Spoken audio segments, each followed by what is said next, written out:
മനസ്സ് കൈവിട്ടു പോയാൽ നിന്നെ നീ തന്നെ തിരിച്ചറിയാൻ പറ്റാത്ത നിമിഷങ്ങൾ ഉണ്ടാകും. ഒരിക്കൽ ചിരിച്ചിരുന്ന മുഖം പോലും ഇന്ന് കണ്ണീരിന്റെ ഭാരത്തിൽ മങ്ങി നിൽക്കും. ലോകം മുന്നോട്ട് പോകുമ്പോൾ നീ മാത്രം പിന്നിൽ നിൽക്കുന്നതുപോലെ തോന്നും. എന്തിന് എനിക്ക് മാത്രം എന്ന ചോദ്യം മനസ്സിൽ 100 തവണ മുഴങ്ങും.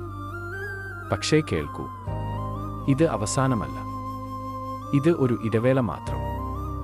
മഴ പെയ്യുമ്പോഴാണ് ഭൂമി പച്ചയാകുന്നത്. വേദന അനുഭവിക്കുമ്പോഴാണ് മനുഷ്യൻ ശക്തനാകുന്നത്. ഇന്ന് നീ തളർന്നിരിക്കാം, പക്ഷേ തകർന്നിട്ടില്ല. ഇന്ന് നീ കരയാം, പക്ഷേ തോറ്റിട്ടില്ല. ഒരു നിമിഷം കൂടി പിടിച്ചു നിൽക്കൂ. ഒരു ശ്വാസം കൂടി ആഴത്തിൽ എടുക്കൂ. ഒരു അടിക്ക് കൂടി മുന്നോട്ട് വെക്കൂ. നാളെ ഈ ദിവസത്തെ നീ തന്നെ അഭിമാനത്തോടെ ഓർക്കും.